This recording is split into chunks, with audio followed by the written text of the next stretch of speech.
Richard, I think you've been watching the Pope lately. You want to take us into this first one and tell us what's going on over there in Germany?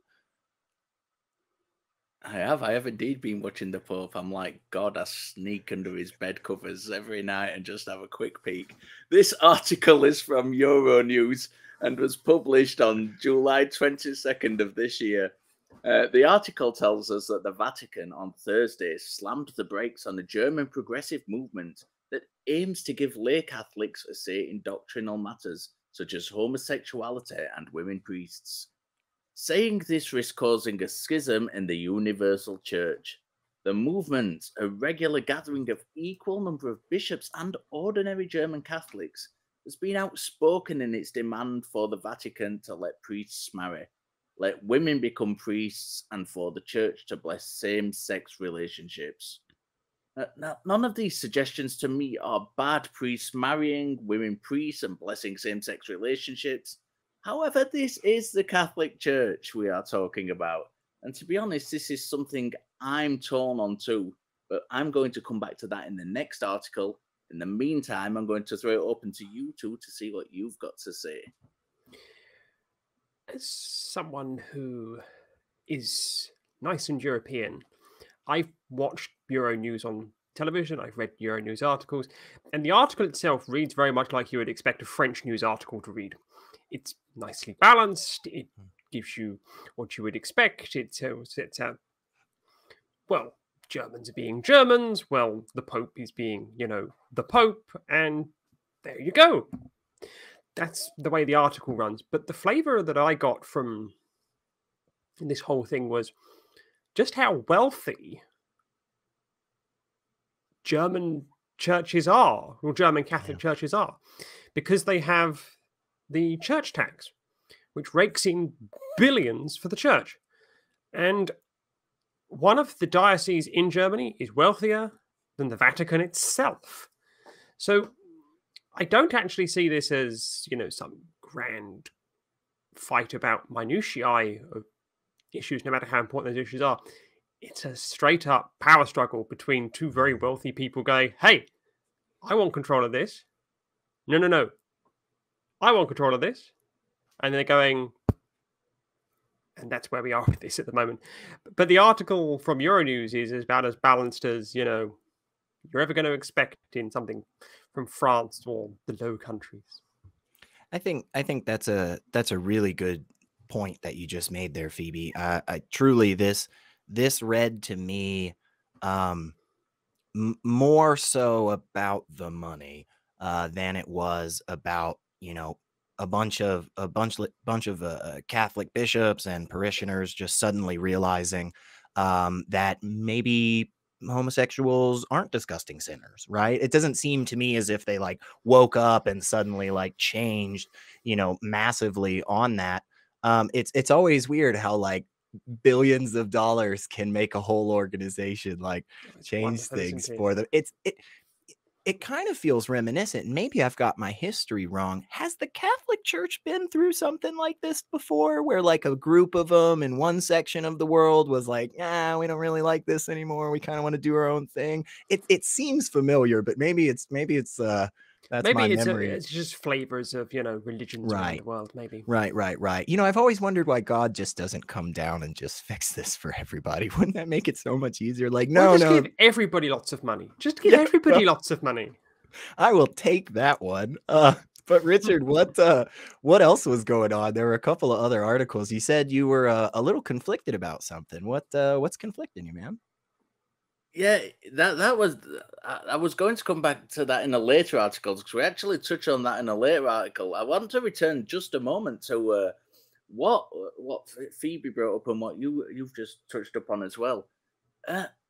Germany is quite a liberal country in general, and there doesn't seem to be much kind of intolerance towards homosexuals and the idea about women priests there. And this seems perfectly understandable. What a lot of people might be surprised about from Germany is that it is compulsory to pay taxes to the church.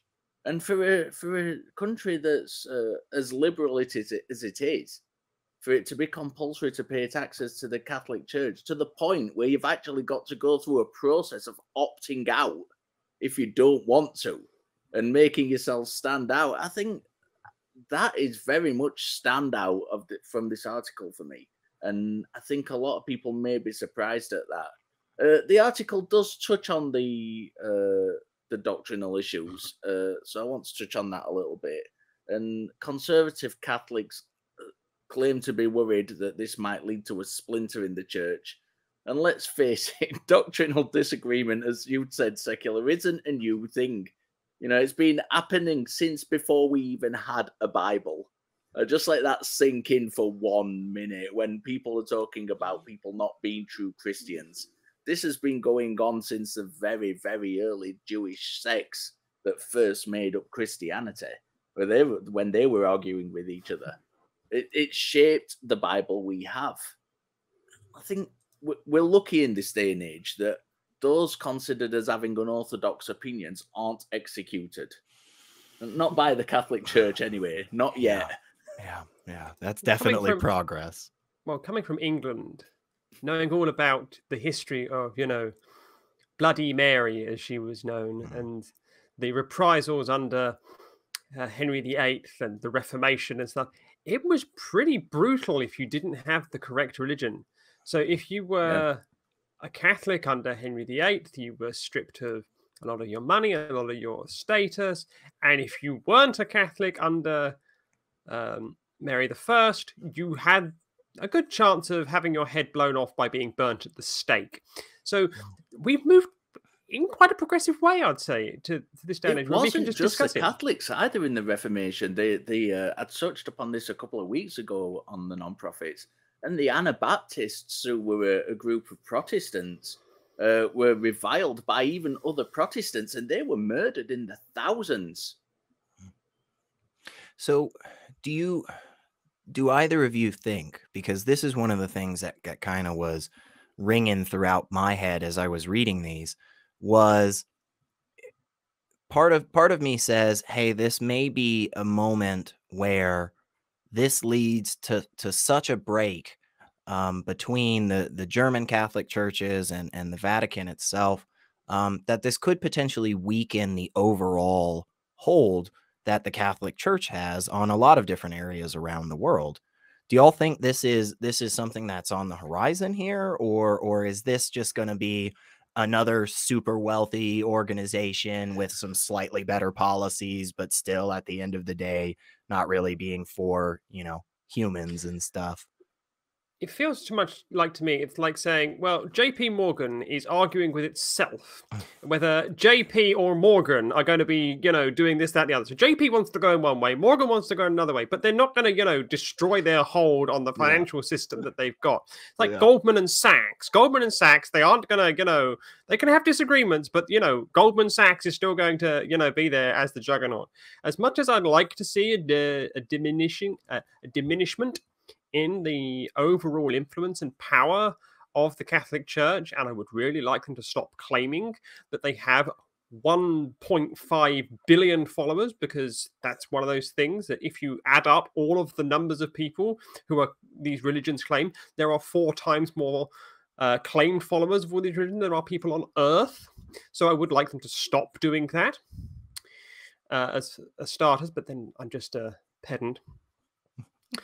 And yeah, I don't think it's going to make the biggest difference. I think it's, in all fairness, I think it's the old Holy Roman Empire arguing with itself.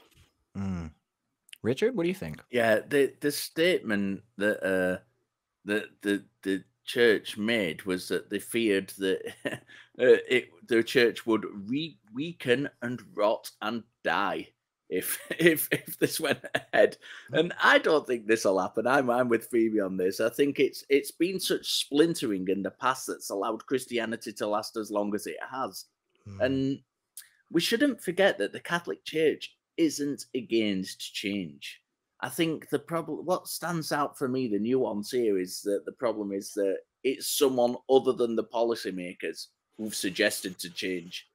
And that's what's really getting under the skin, the fact that it's not come from the Pope or, you know, the Vatican itself, and it's someone else who's suggesting that these ideas might, you know, come to the fore. I say on that point, Richard, do you think that there's a fear that they could be seen as too Church of England if they were to give laity and rank and file clergy, you know, a say? Because the Church of England has a tricameral way that it makes its decisions. So it has its House of Laity, it has its House of Clergy, and then it has its House of Bishops. And do you think that there's possibly some fear that it could look too Church of England? Yeah, I think that's possibly part of it. I think the powers that be don't want to be seen to be relinquishing their power to the common folk. It's after all, it's the Pope who is directly in communion with God, who makes the decisions in the Catholic Church, and to give the commoner you know, let's not forget this is a 1,500-year-old institution, if not more. But you know, since really, as we know it now, it's been going on for about 1,500 years. The formative years were when they were getting the shit together, so I don't think you can quite count that. They've got a lot of history to kind of cling onto and claim authorship over all of this. Yeah, was there something in one of the other articles that you wanted to highlight real quick?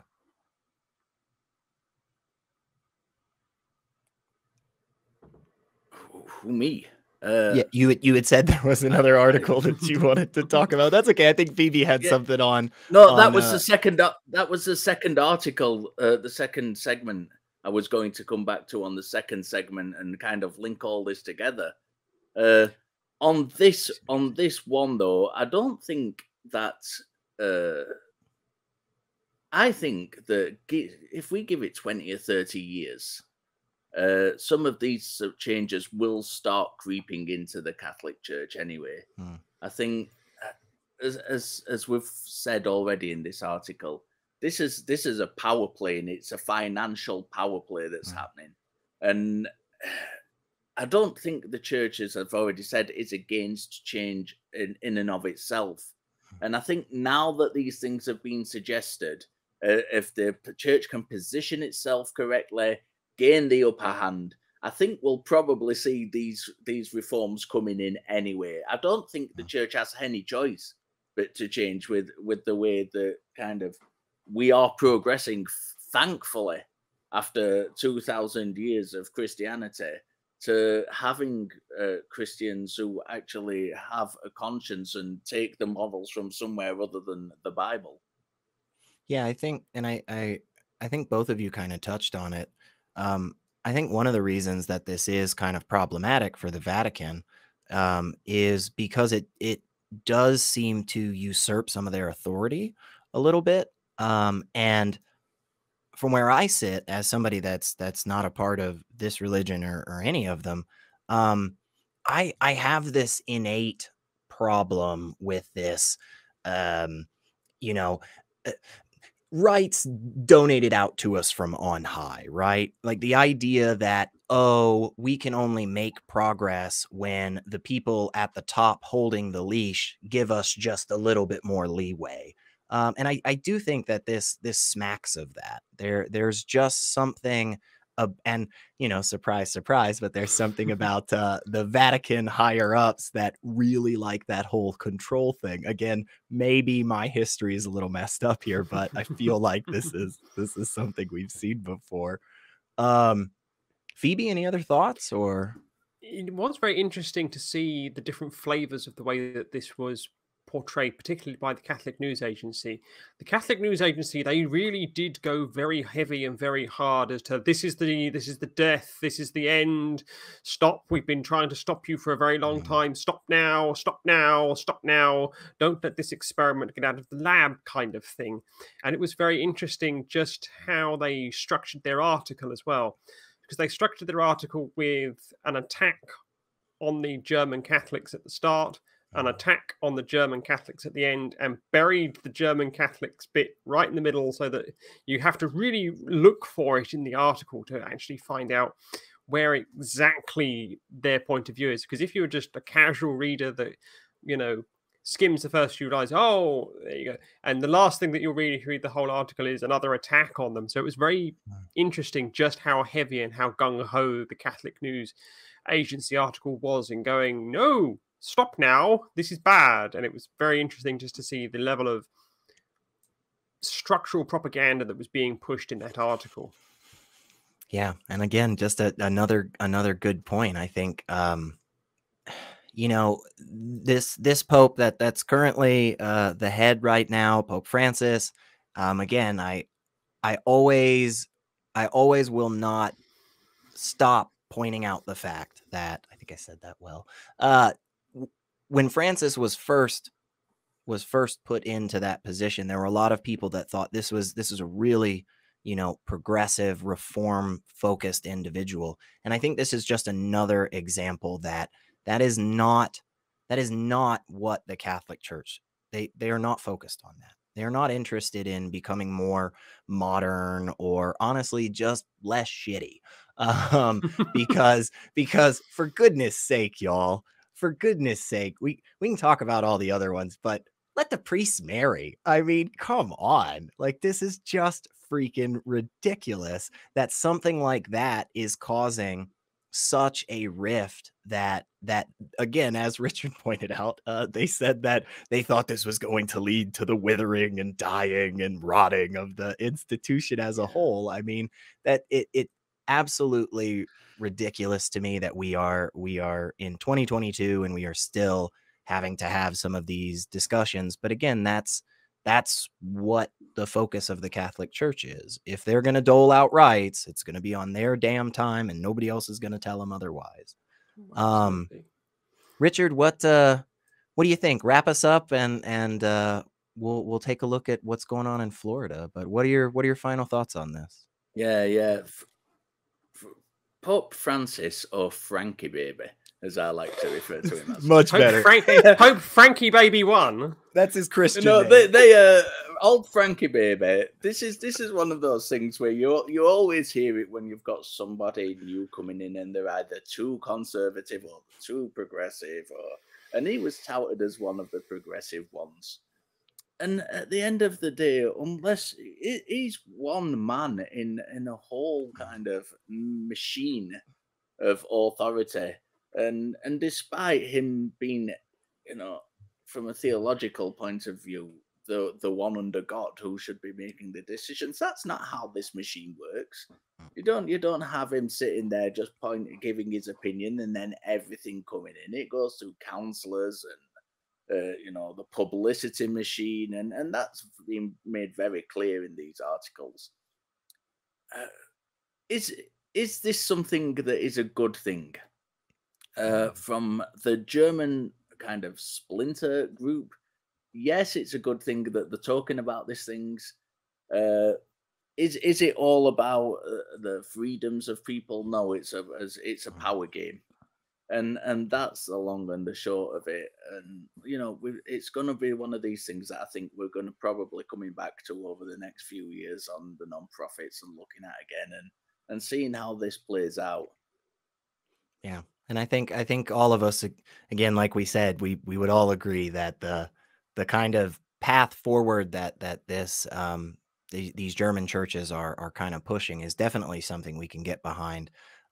Maybe we're just not going about it the exact right way. And hopefully there will actually be some progress because again, it's 2022. I'm just completely baffled that we're still having these conversations. But again, it is the Catholic Church. So as I say, we're in the third decade of the third millennium. How are we not further forwards on these issues? Yeah, I know. But because dusty old books. Yeah, they are still around, unfortunately, and people still like the words in them, even though a lot of them are pretty terrible, I think.